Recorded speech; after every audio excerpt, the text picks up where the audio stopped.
How could the daughter-in-law I once treated like my very own blood turn the home I built with my own sweat and tears into just another way for her to make a quick dollar?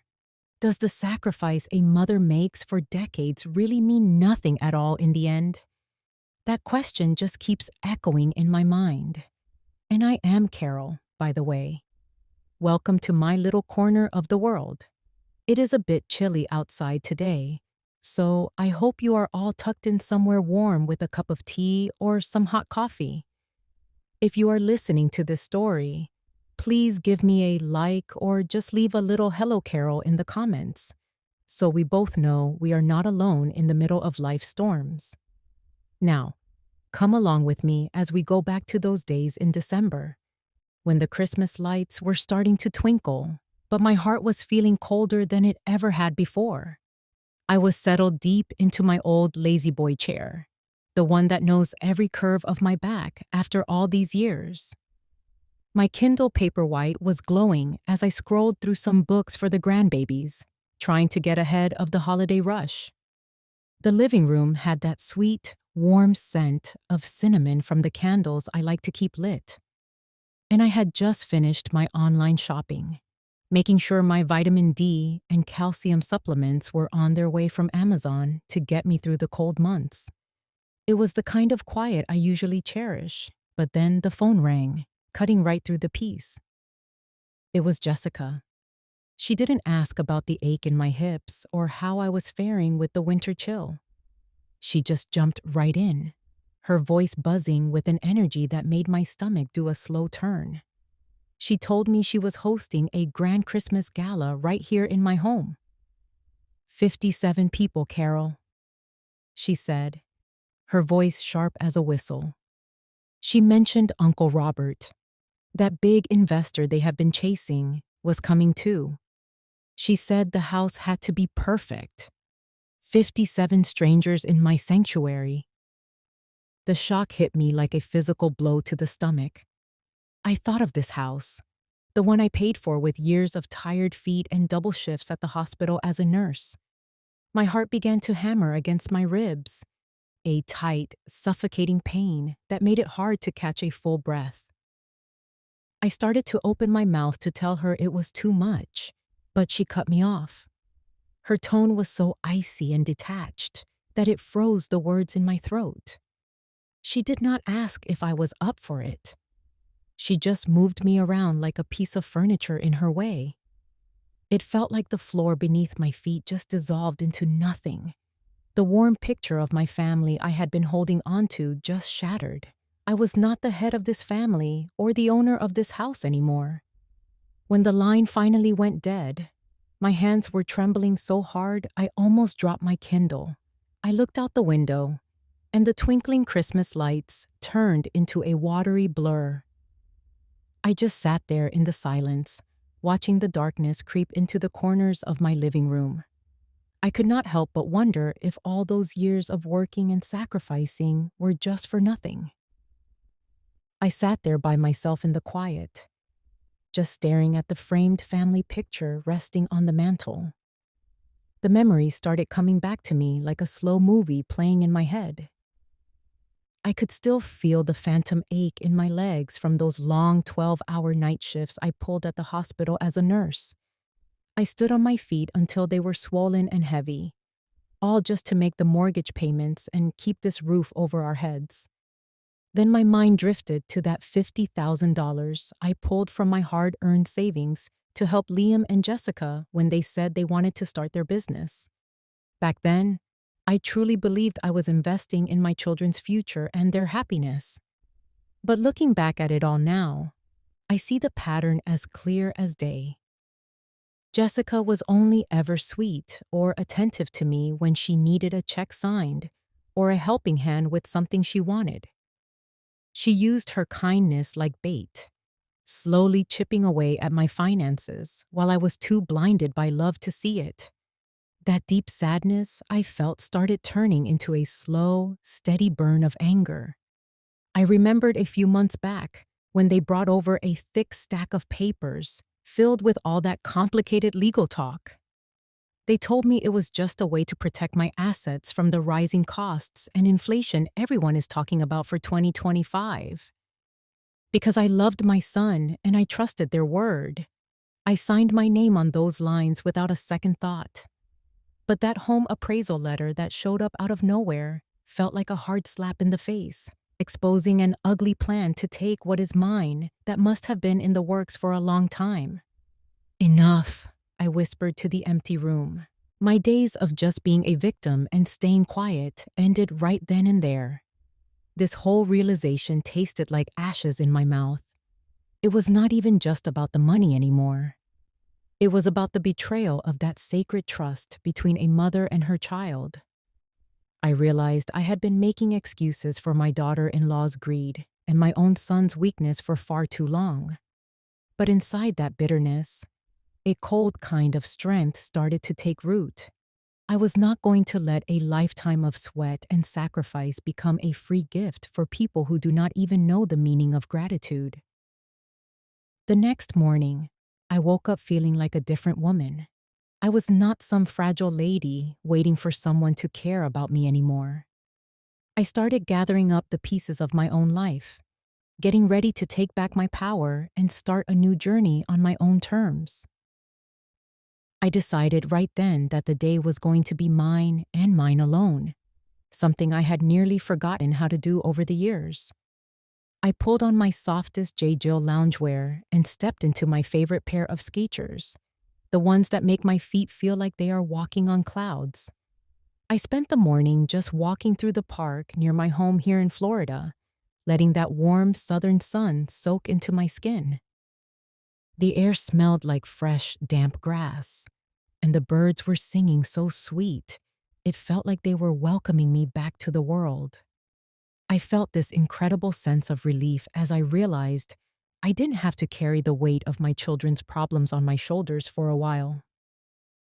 Later on, I stopped by Target and treated myself to a few new books and some of the softest, high-quality yarn I could find so I could get back to my knitting. I finally picked up the phone and called Sarah, an old friend of mine who had been a lawyer before she retired. I hadn't reached out to her in so long because I was always too busy worrying over family, but hearing her voice felt like a warm hug. We talked for a long time, and for the first time in months, I felt the heavy burden on my tired shoulders start to lift. Sarah promised she would take a look at those papers for me, and that little spark of hope I thought had gone out started to flicker back to life. That evening, I sat by the window with my knitting needles clicking away, feeling a deep peace settle into my soul. I realized that I still have value, and I still have every right to be happy and free.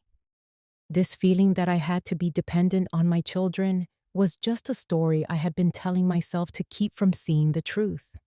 But now, I am taking back the wheel of my own life, one steady step at a time. My friends, tell me, how long has it been since you took a whole day just to love on yourself? If you have ever felt like a stranger in your own house, please leave a comment saying I understand so we can support each other. But that peace didn't last very long. The phone started ringing again, and this time, Jessica's voice was sugary sweet, though I could hear the hidden motives beneath every word. A few days after that first phone call that shook my world, Jessica called me back. This time, her voice was dripping with a kind of sweetness that felt wrong, like that artificial honey you find in the cheap squeeze bottles at Walmart. She started off real gentle, asking about the ache in my back and making sure I was still taking those calcium and vitamin D pills she knows I need for my bones. I sat there in my living room, my hand squeezing the phone so hard my knuckles turned white, feeling the lie in every breath she took. She went on and on about this grand Christmas dinner she was planning, talking about making that southern fried chicken with the extra crispy skin just the way I like it. But I could hear the hook hidden beneath the bait. Very smoothly, she moved the conversation toward some bank documents she said were missing just one last signature. She told me it was all to finish up a trust fund meant to take care of me in my old age. I felt my chest tighten up, not because I was scared, but because I was just plain tired of the disrespect from a woman I had treated like my own flesh and blood. I took a long, slow breath and tried to keep my voice as steady as the morning tide on a Florida beach. I told her simply, "Jess, I think I am going to need some more time to really look over all those papers you sent." There was this long, heavy silence on the other end of the line that felt like it lasted forever. I could almost picture her face tightening up with annoyance, her eyes probably darting around as she tried to figure out her next move. When she spoke again, she went right for the guilt, the old trick she always uses. She started talking about how hard things have been for Liam and how much this business deal with Uncle Robert meant for their future. She asked me if I really wanted to be the reason my own son didn't succeed. She was aiming right for my heart, trying to make me feel like a selfish mother for wanting to protect what I earned. But I didn't let those words pull me under this time. I looked down at my hands, my wrinkled, tired hands that spent 30 years working double shifts as a nurse to buy this house. And I knew right then that I didn't owe another soul a single thing. I didn't bother trying to explain myself or get into a big argument with her. I just stayed quiet. I have learned that silence can be the loudest thing in the world when you use it right. Jessica started to lose her cool after a minute, her voice getting higher and sharper as she began to list all the things she claimed she was doing just for me. I stayed like a rock, only giving her short, polite answers like "I hear you" or "I will let you know what I decide." That heavy cloud of guilt she was trying to push onto me just started to break apart. And for the first time in a long time, I felt a real sense of confidence taking over. I realized that when you finally stand your ground and set a boundary, the person trying to control you is the one who starts to panic, not you. I looked out my window at the garden I have tended for years, and I felt a deep, warm connection to my own strength that I had almost forgotten was there. Right before she hung up, she threw one last little jab at me, telling me she hoped I wouldn't let Liam down when he was counting on me. I didn't even give her the satisfaction of a response. I just gently ended the call and put the phone down. I sat there in my favorite chair and just let myself feel that small, quiet victory. I felt a little shaky, but mostly I felt sure. I pulled up my Audible app on my tablet and let a story wash over me for a while, just to calm my spirit and keep my mind focused. I knew in my gut that this was just the opening act, and Jessica wasn't going to go away that easily. By standing up for myself, I knew I was pushing her into a corner, and that pretty mask of hers was going to slip soon enough. I had to get my mind and my heart ready for a real confrontation where the truth would finally have to be told. Sure enough, just 2 days later, I heard the sound of a key turning in my front door lock. Jessica didn't bother to knock or call out. She just marched into my home like she was the one who had paid the taxes on it for the last 20 years. The fake sweetness was gone from her face, replaced by a cold, hungry look of greed that told me the real struggle was about to begin. She was standing right there in the middle of my living room, her face painted with that heavy, outdated makeup that always looked a little too desperate. She didn't even have the decency to say hello or ask how I was doing. She just threw a thick stack of papers onto my coffee table, right next to the cup of herbal tea I was trying to enjoy in peace. "Mom, I do not have time for your little games today," she said, her voice sounding all raspy like she was barely holding back a scream. She told me the bank needed to appraise the house right away, so they could close the loan for Uncle Robert's big project. "You need to sign these right now," she commanded, like she was the one who had worked 30 years to pay for the roof over our heads. I looked down at those papers, and the words, "irrevocable power of attorney," practically jumped off the page and hit me in the face. My heart started thumping so hard against my ribs, I thought it might just give out right then and there. And this old, deep fear started crawling up my spine because of how aggressive she was being. But then I thought about that letter from the bank I had found and tucked away safely under my pillow. And that fear just turned into a cold, hard anger. I forced myself to stand up, even though my knees were acting up from the arthritis and my hands were shaking just a little bit. I didn't touch her stack of papers. Instead, I reached into my pocket and pulled out the appraisal notice that had been addressed to her but sent right here to my house. I looked her dead in the eye and asked her what kind of project she was really talking about. I asked her if the project was actually about mortgaging my home, just so she could throw more money into those risky investments she likes so much. My voice was trembling, but it wasn't from being scared anymore. It was from years of keeping things inside and finally letting them out. Jessica just froze for a second, her eyes going wide like a deer in headlights. She never expected me to catch on to her little scheme so fast.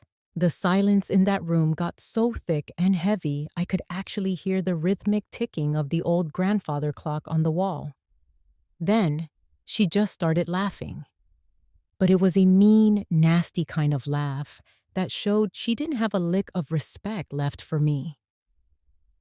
"What do you even know about how business works?" she barked at me, stepping so close I could smell her perfume. She told me this house was much too big for a lonely old woman like me anyway.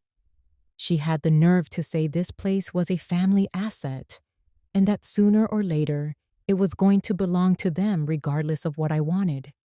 That felt like a knife being twisted in my chest. I started listing it all out for her right then. 30 years of nursing. All those white nights spent at the hospital while she was probably sleeping soundly. And that $50,000 I had already handed over to them out of the goodness of my heart. "This is my house," I told her, my voice getting louder with every word. I told her I earned this with my own sweat, and she didn't have the right to decide what happened to my life or my future. I felt like a storm was finally breaking inside of me, and all that bitterness and sacrifice was pouring out in words that felt like stones. I wasn't that quiet, submissive mother-in-law anymore. I was a woman standing on her own ground. Jessica just completely lost her mind after that. She started screaming at the top of her lungs, calling me selfish and saying I was the only thing standing in the way of her husband's success. She even looked me in the eye and threatened to have me put in a nursing home if I didn't start cooperating with their plans. She slammed her hand down on the coffee table so hard, my favorite teacup shattered into 100 pieces. And that brown tea started soaking into the rug I had worked so hard to keep clean. The whole room was just chaos and noise. I looked at her and I didn't see my daughter-in-law anymore. I saw a predator that was furious because its prey had finally learned how to bite back. In that moment, I actually felt a little bit of pity for my son Liam for choosing a woman with such a hollow spirit. But mostly, I just felt a strength growing inside me that was bigger than anything she could throw at me. I pointed my finger right toward the front door, and my voice went real quiet, which I think scared her more than the yelling did. I told her to get out of my house right that second. I told her she was never to use her key to walk in here again without my permission. Jessica looked at me, her face all red and twisted with hate, and she started grabbing her papers off the table. Before she slammed the door, she turned back and gave me a look that chilled me to the bone. She told me I was going to regret this, and that the Christmas party was still going to happen whether I liked it or not. She said I would find out soon enough who was really in charge of this family. The door shut so hard, the whole house seemed to shake on its foundation. I just stood there, feeling completely drained of my energy, looking at those broken pieces of porcelain on the floor. I knew in my heart that this was only the beginning of a very long fight. Once Jessica's car had finally pulled away and the house went quiet again, I felt my legs give out and I just collapsed back into my chair. The silence in the house felt heavy and threatening now, like there were shadows waiting in every corner. I realized right then that I couldn't just sit here and wait for her to come at me again. I needed a defense system that was stronger than just a new lock on the front door. I had to protect my home, my money, and my very life from the people I used to call my family. My dear friends, have you ever had to face someone you loved who started acting like your worst enemy? It is a pain that goes deeper than any wound, isn't it? If you are going through something like this right now, please just leave a comment with the word strong so we can keep each other lifted up in spirit. After I showed Jessica the door, I did not let myself fall apart even for a second. I knew I was living through a very shaky 2025, a year where the cost of everything just keeps climbing and changes to Medicare are making folks like me feel more vulnerable than we have ever been. I picked up my phone and called my old friend Sarah, the lawyer who knows me better than most. Sitting there in her office, surrounded by that clean smell of new paper and her steady professional energy, I finally started to feel like I had a shield around me. We spent the afternoon pulling apart that power of attorney form Jessica had tricked me into signing. Sarah explained to me in a voice that was calm but very serious that this was a clever plan to take away what belonged to me. I felt a sudden rush of strength move right up my spine. I was not just some passive victim anymore. I was a woman fighting to protect the American dream I had spent my entire life building. A life that costs over $5 million just to maintain these days. My next step was to make sure my fortress was actually secure. I hired a locksmith to come out that very afternoon and change every single lock on every door in this house. When I heard that final click of the new deadbolt, a massive wave of relief washed over me. I went on Amazon and ordered a Ring security camera system, the kind I see so many of my neighbors using to keep an eye on things. I did not wait for anyone to help me. I got up on that ladder myself and mounted those cameras by the front door and the back porch.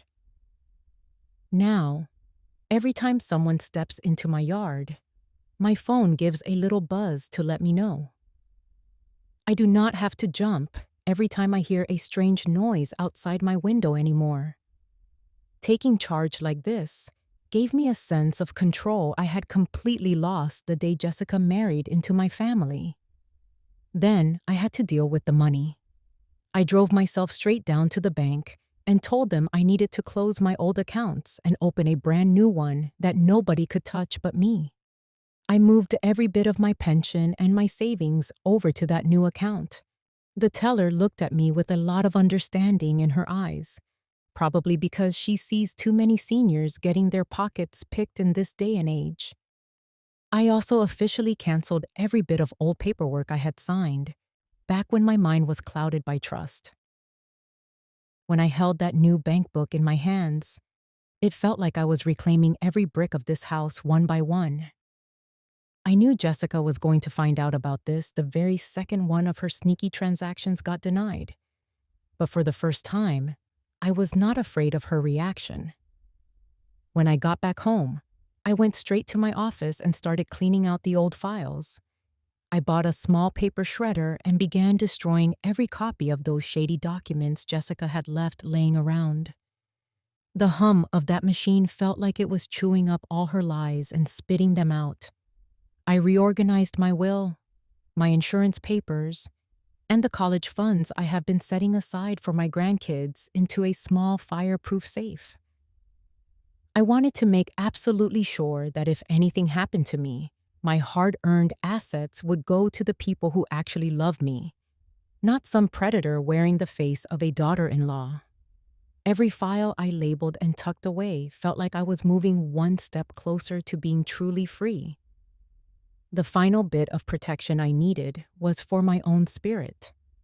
I took my iPhone, took a deep breath, and blocked Jessica's number on every single app I have. I even went into my settings and limited what Liam could see on my social media pages. It hurt my heart to do it, but I knew it was something I had to do. I needed a quiet space where I did not have to deal with her manipulation or her trying to make me feel guilty with her false accusations. I sat down on my back porch and watched my rose bushes starting to bloom, breathing in that fresh smell of the earth after a good Florida rain. The silence around me did not feel lonely anymore. It felt like a peace that was being guarded by boundaries made of steel. That night, I treated myself to a simple but good dinner of grilled salmon and some fresh asparagus. I turned on PBS to watch a nature documentary, a habit I had given up a long time ago, because Jessica was always taking over the TV to watch those flashy real estate shows. I could feel my whole body starting to relax for the first time in weeks. Even the stiffness in my joints seemed to ease up a bit, probably thanks to the glucosamine I had just taken. I know the legal fight coming up is going to be long and it is going to be tough. But tonight, I am going to sleep soundly in a house that truly belongs to me again. A fortress has been built here, and it is not just made of new locks and cameras, but of my own eyes being opened and the courage I found deep inside. The next morning, while I was sweeping up the last few pieces of that broken teacup from the day before, I heard a soft knock at my front door. It was not the sound of a key fumbling in the lock this time. It was a hesitant, polite knock from someone standing on the outside looking in. It was Mrs. Gable, who lives just 2 doors down from me. She was standing on my porch with a warm sweet potato pie in her hands, that familiar smell of cinnamon and nutmeg drifting through the screen door just like it does every holiday season. "Carol, I heard all that commotion the other day," Mrs. Gable said, her eyes filled with a kind of worry that only a true friend has. I invited her in, feeling a little embarrassed about the mess Jessica had left behind. But she didn't judge me at all.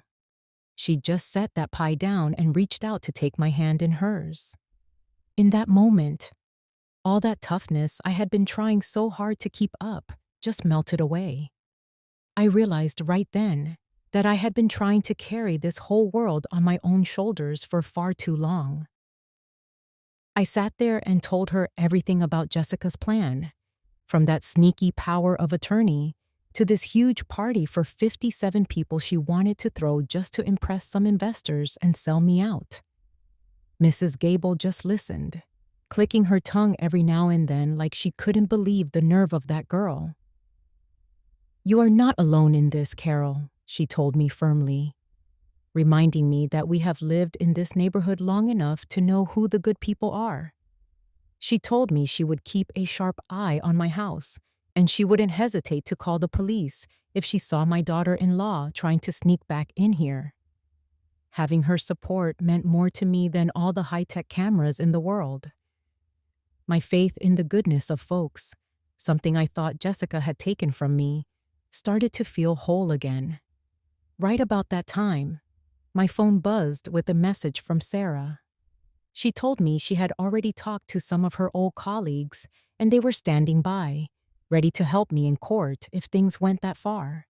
Sarah reminded me to stay strong because Christmas was right around the corner, and she knew that would be the most important time for us. I looked at Mrs. Gable and then back at that message from Sarah, and I could feel a real network of allies forming a circle around me. I wasn't just a lonely widow being backed into a corner anymore. I had my community behind me, the law on my side, and the power of the truth in my heart. I knew then that I wouldn't have to walk through this fire by myself. After Mrs. Gable left, I felt a new kind of energy in my bones. I decided to finish cleaning up the room to get ready for whatever party Jessica thought she was still having. And that is when I stumbled across something hidden deep in the back of an old wooden cabinet that was about to change the whole direction of this fight. My friends, in those darkest hours, sometimes a kind word from a neighbor or a hand to hold is the best medicine there is. Have you ever had help come from someone you didn't expect? Please leave a comment with the word EllaB below so we can share that warmth together. After Jessica stormed out of the house, I started cleaning up the living room, trying to set things right again. I found myself kneeling by that old wooden cabinet in the corner, the one that used to belong to my mother, where Jessica had been keeping some of her so-called work files. While I was wiping down the dust, I noticed a blue folder that had been shoved so far back it was nearly stuck behind the drawer. My hand started shaking the moment I pulled it out, and I could feel a cold knot of dread tightening in my stomach. Inside, I didn't find any of those big, fancy business deals she was always bragging about during our Sunday dinners. Instead, it was filled with her personal bank statements, all of them covered in red ink and showing she owed thousands upon thousands of dollars to people I didn't even know. It turned out she was drowning in bills because of some bad investments in digital currency she had made during the financial mess of 2025. I sat right down on the floor, feeling the coldness of the tiles seep into my skin as the truth of her desperation finally started to sink in. She wasn't some successful businesswoman. She was a woman standing on the edge of a cliff, and she was looking at me as her way out. I kept flipping through those pages, and my heart nearly stopped beating when I saw a draft for a mortgage contract on this very house. She had her own name listed as the only person who would get the money, and she was planning to use that power of attorney she tried to trick me into signing. But the thing that really turned my stomach was a set of notes she had written about me in the back of the folder. She had a whole list of steps on how to convince our family and the doctors that I was starting to lose my memory and showing signs of early dementia. She was planning to use my age against me just so she could take full legal control of every penny I have ever saved. Reading those cold, calculated words felt like a knife being twisted in my soul. She didn't just want my money. She wanted to take away my dignity and make the world believe I was losing my mind just to feed her own greed. I felt a wave of disgust so strong it made me feel physically ill, realizing that the woman I called my daughter-in-law saw me as nothing more than an old piece of property to be cleared out of the way. In her own arrogance, she thought I was too old or too tired to ever look in the back of that cabinet. But she left all the proof I needed right under my roof.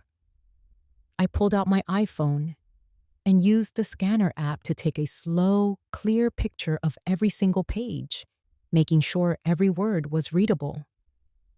I sent every one of those images to Sarah's secure email address the second I was finished. I knew right then that I finally had my secret weapon, the kind of truth that no amount of sweet-talking could ever cover up. Then I found that list of 57 people she had invited for the Christmas party, with Uncle Robert's name circled in thick red ink and a note on the side about him being the one to close the deal. It was all as clear as a bell now, and any small hope I had left about finding a way to forgive her just vanished like smoke. She didn't want a family dinner to celebrate the season. She wanted a stage to put on a show of being successful while she quietly stole the life I had built. I looked out the window as the sky turned dark, thinking about how hard 2025 has been for so many seniors with the cost of living and inflation making it so we can barely afford to breathe. But I made a promise to myself right then. that I was not going to let myself become just another sad statistic about an old woman being mistreated by her own kin. I took those original papers and locked them up tight in the fireproof safe I had recently bought on Amazon, and I hid the key where no one would ever find it. Having the full truth in my hands gave me a kind of strength that was different from anything I had felt before. I wasn't just sad or angry in a way that made me feel weak. I had a mind that was as sharp and clear as a winter morning. I decided I would let her keep on playing her little game for now, but I was the one who was going to be writing the ending to this story. My mind was bone tired, but I could see every move she was going to make before she even made it. I needed a moment to just sit with this and gather my spirit before the real storm arrived. So I walked out to the backyard to sit in the quiet where I always feel the presence of my late husband and the strength of the home we built together. I walked out to the backyard garden and sat down on that sturdy wooden bench James had built for me with his own 2 hands more than 20 years ago. The sweet, heavy scent of night-blooming jasmine was drifting through the cool air, bringing back so many memories of the man I loved. I could almost feel James's rough, warm hands in mine, the hands of a man who stood by me through the hardest times of the old financial recessions. He always used to tell me that a home was not just 4 walls made of brick and wood. He said it was our honor and the safest place we would ever have in this world. Looking at the plants he used to tend so carefully, I felt his presence right there beside me, like a quiet reminder of everything we had built together as a family. I started having a soft, silent conversation with him in my heart, the way I always do when things get heavy. "James, honey, look at what our daughter-in-law is trying to do," I whispered, and I felt a few warm tears finally start to roll down my wrinkled cheeks. But even in that deep sadness, I felt a strange kind of comfort washing over me. I remembered what my mama and daddy taught me about the unyielding spirit of a Black woman. They had fought through so much social injustice just to give me a future, and I knew right then that I could not let a stranger's greed tear down the legacy they left behind. The memory of James' love and his sacrifice gave me a jolt of energy, like a warm current running through my spirit, making me more determined than ever to protect the honor of the Foster name. I stood up and wiped away the last of those tears, feeling the heavy exhaustion of the past few days just start to fade away. It was replaced by a deep, solid kind of stillness. I looked up at the big Florida sky, all filled with bright stars, and I felt so connected to my roots and my history. This coming Christmas was not going to be some party filled with lies and schemes. It was going to be the day I stood up and claimed my life for myself once again. I was ready for whatever was coming next. I went back inside and put on James' favorite jazz record, letting that smooth music fill up the rooms of my home until I felt more peaceful and grounded than I have in years. The storm might be getting closer, but my roots go down deep enough to hold me steady. But Jessica was not finished with me yet. She could feel me starting to push back, and she decided her next move would not be about the money anymore. She was going straight for my sanity and my rights as a citizen. One morning, the doorbell rang with a heavy, demanding sound, and when I opened it, I did not find my family standing there. Instead, it was a social worker with a very serious look on her face, telling me she was there to check on my well-being. The doorbell did not just ring. It pounded against the silence of a misty Tuesday morning, demanding entry into my sanctuary. When I pulled open the door, my heart dropped into my stomach because I did not see the smiling faces of my grandchildren. Instead, I was met by a woman from Adult Protective Services carrying a clipboard and 2 police officers looking at me with those guarded professional eyes. They told me they had received an emergency report that I was disoriented, unable to take care of myself, and suffering from a severe cognitive decline. I felt the blood in my veins turn to ice as I looked past them and saw Jessica's car parked down the street. She was sitting there, watching through the windshield like a predator waiting for the kill. She was using my own background as a nurse against me, trying to brand me with the one thing every senior fears the most in 2025: Alzheimer's disease. The feeling of having my privacy and my dignity violated made my hands shake, but I knew I could not let myself break down in front of these strangers. They stepped into my home without waiting for an invitation, their eyes scanning every corner as if they were looking for a pile of laundry or a forgotten stove burner to prove I was losing my mind. The social worker began the interrogation with those basic, condescending questions, asking me if I knew what day it was or who was currently sitting in the White House. I took a deep, steadying breath, forcing my voice to remain as solid as oak, even though my heart was hammering against my ribs. I answered her clearly, not missing a single beat. I went further than just the date. I began to discuss the complicated shifts in the Project 2025 policies and the recent Medicare budget cuts that I had been reading about in the morning news. I wanted to show them that I was more aware of the world than most people half my age.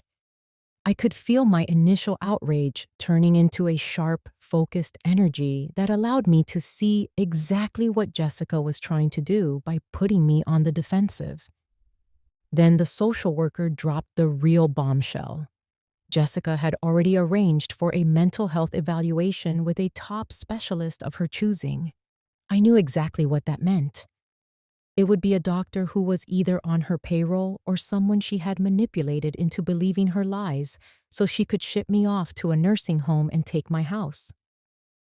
I looked that social worker straight in the eye and told her that while I respected her process, I was refusing that specific evaluation.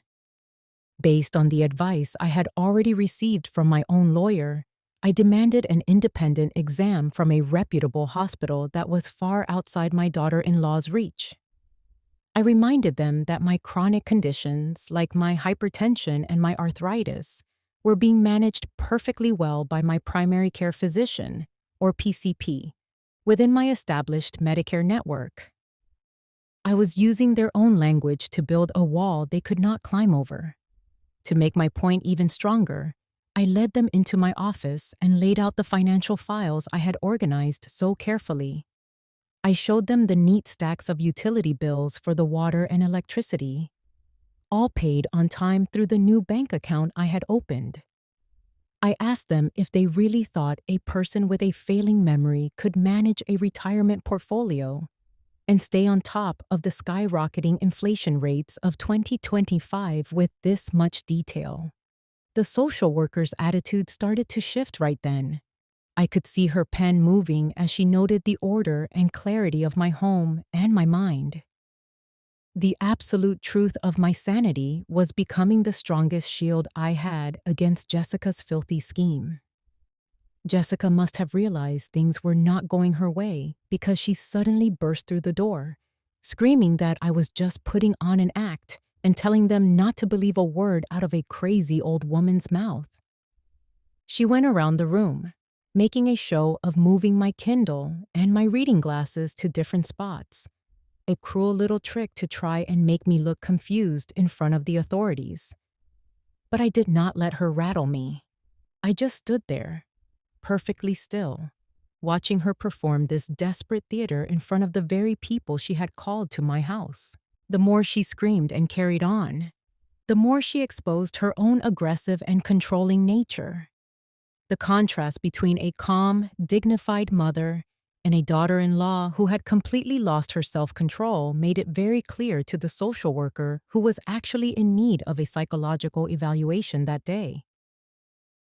After the officers and the social worker finally left, the silence that returned to my home was different. It was a heavy, profound kind of quiet. The social worker had promised me an objective report, and the police had made a note of Jessica's harassing behavior. I sat down in my chair, feeling a bone-deep exhaustion. But beneath it was an indomitable spirit I had never felt before. I caught my reflection in the hallway mirror, and I saw a strong Black woman who had survived enough storms to know how to stand her ground.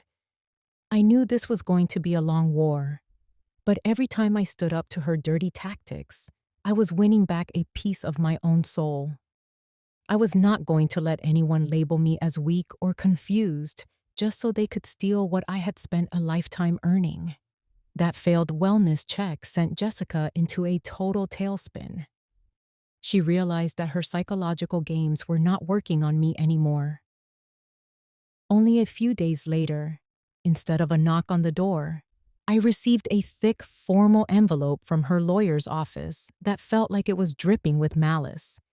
The battle had officially moved into the courtroom. My dear friends, have you ever felt like your voice was being ignored just because of the years on your face? It is a frightening thing to have someone else try to decide the fate of your own life. If you believe that every person has the right to their own autonomy, no matter their age, please leave a comment saying, "I am autonomous" below. I held that legal summons in my hands, the cold, dry words of the law dancing before my eyes through the lenses of my reading glasses.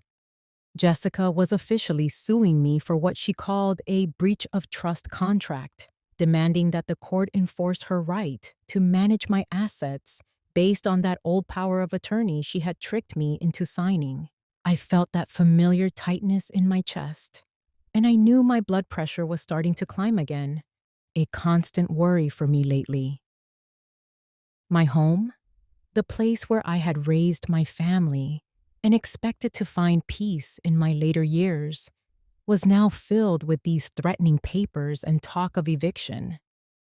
But then, I took a long, deep breath and thought about the strength Sarah and Mrs. Gable had given me.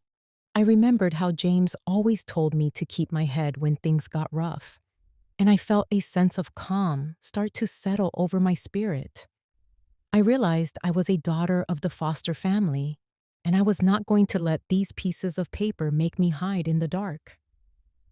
Sarah came over later that afternoon with a thick stack of her own papers, and we sat together at the very dining table where Jessica had planned to host those 57 strangers.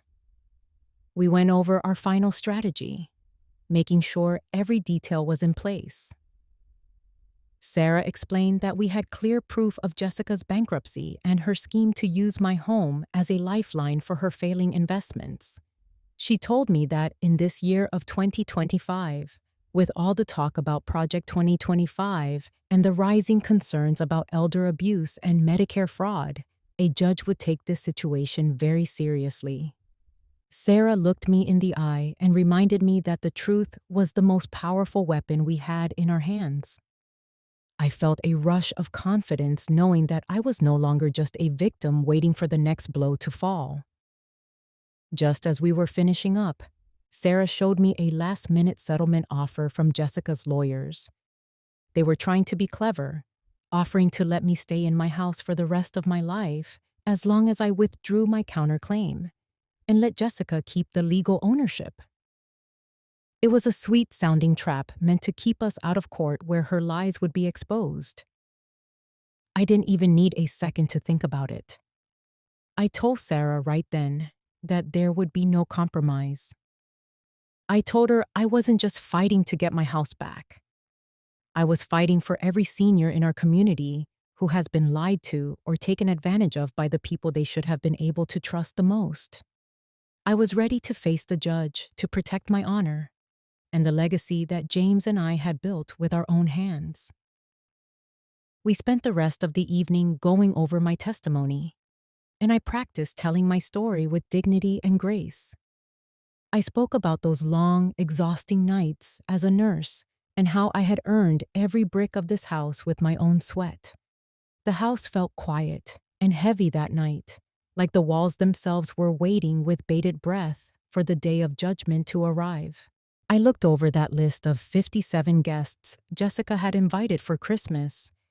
That party was still going to happen, But it wasn't going to be the stage for her lies anymore.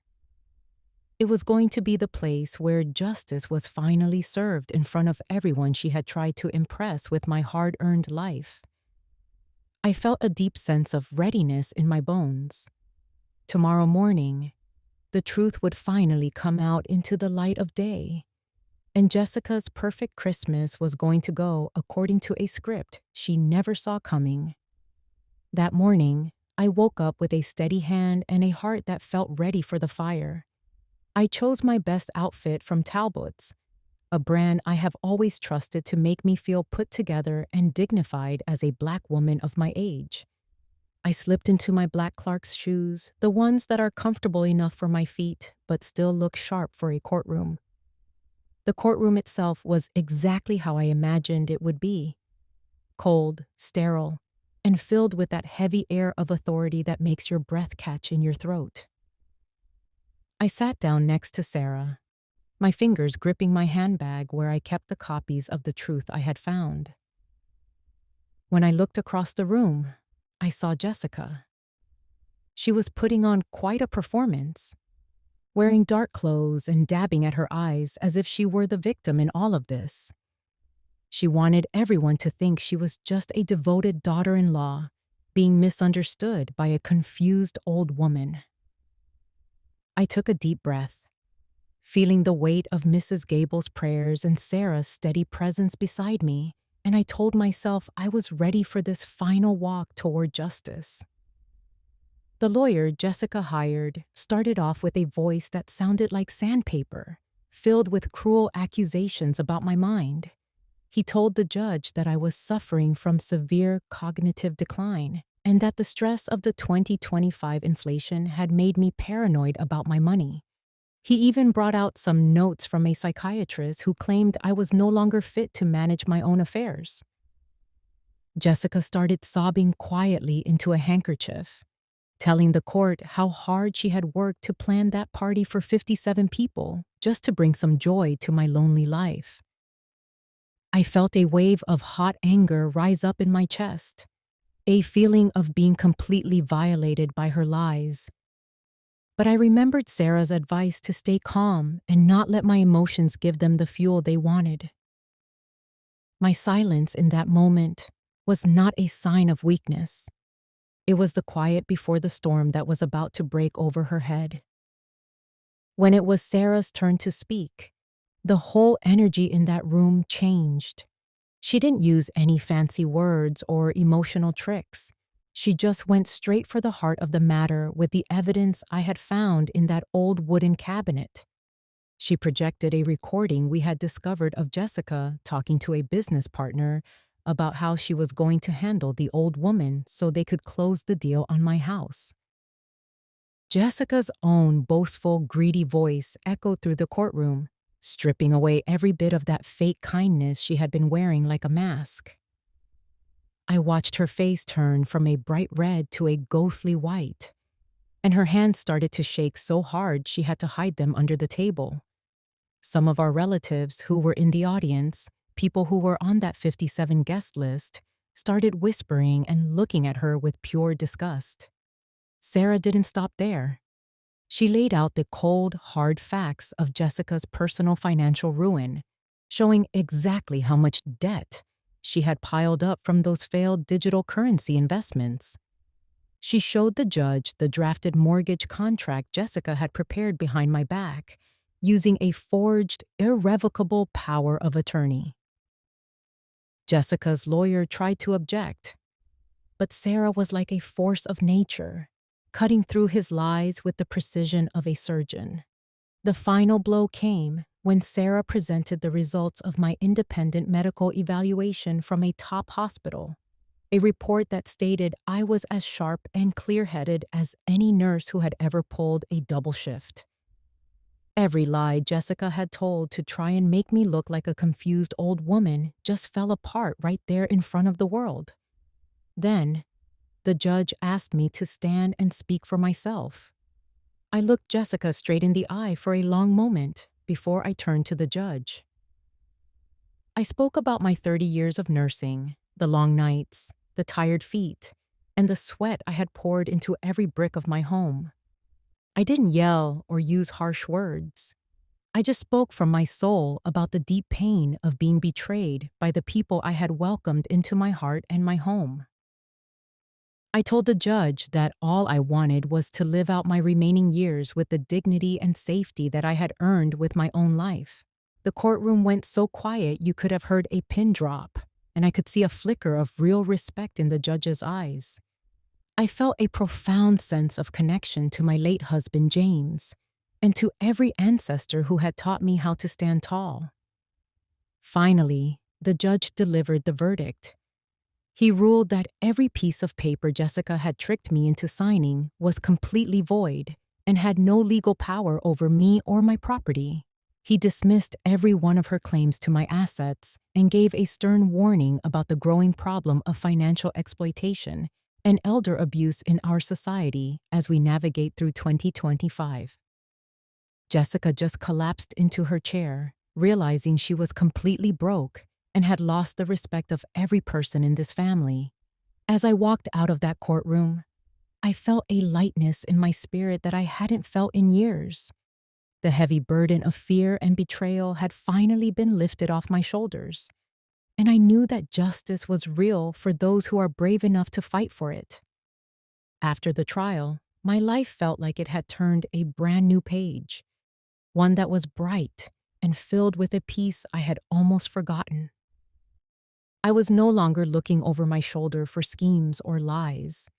I was ready to start living for myself again and doing all the things I had put on hold while I was too busy taking care of everyone else. A few months after that day in court, I made the big decision to sell the old house. It was full of memories, yes, but it also held the weight of those painful scars Jessica left behind. I moved into a cozy senior living apartment that is much easier for me to manage now. With the money I made from the sale, I set up the James Foster Scholarship Fund to honor my late husband's name. And I finally treated myself to that Viking cruise to Alaska I had been dreaming about for years.